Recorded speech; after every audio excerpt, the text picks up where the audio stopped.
there's no such thing as just someone who's great at startups in general. I mean, there's only a person who's feels really connected to what they're working on.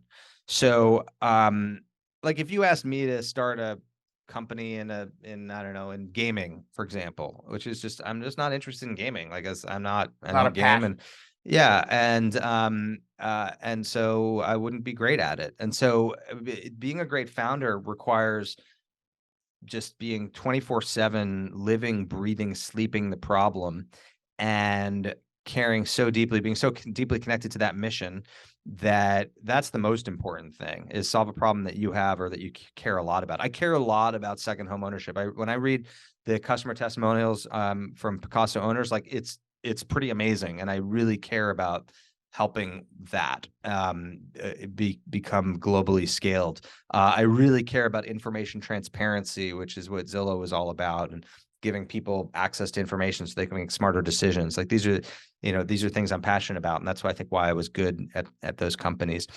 Um, I think the second big thing I'd recommend to a founder after just finding a problem that you are passionate about solving is finding a team that can do it with you. Again, like nothing is great is accomplished alone. And that is very, very true at startups. And so you want to surround yourself with a team that has diverse skill sets.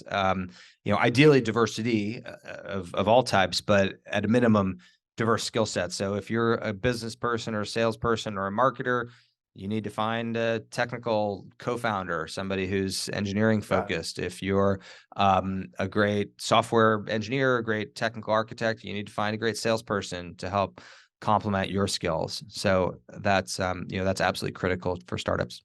That's great insight. Build a team and figure out your strengths and weaknesses and add those pieces. I mean, it's like building a sports team or anything. You're Exactly. trying to find the right skill sets, put them together. So here's another question that you would probably have some great insight and experience on. Are there, obviously there's huge obstacles and challenges, but are there like typical scenarios when as you're growing a startup, scaling, what is like the most challenging parts of that? Now that you've got a startup, which is so challenging to survive, now you're surviving, you've survived, is maybe you're always in survival mode, but now as you start scaling it into a big business like you did with Hotwire and Zillow and Pacaso, what are like the typical huge challenges that will keep a founder up at night and keep your stomach just Yeah. feeling terrible? The hardest problem or the biggest challenge with scaling is scaling the team, making sure that the key people in key positions of the company are still right for their roles, because what made them right for the role when the company was 5 employees, 10 employees, 20 employees might not Wow. make them right for the role when you're 50, 100, or 200 employees. And that is very difficult, especially if you recruit a lot of friends early on. Yeah. You can find yourself in a position where you're pushing out friends from your own company, which is difficult.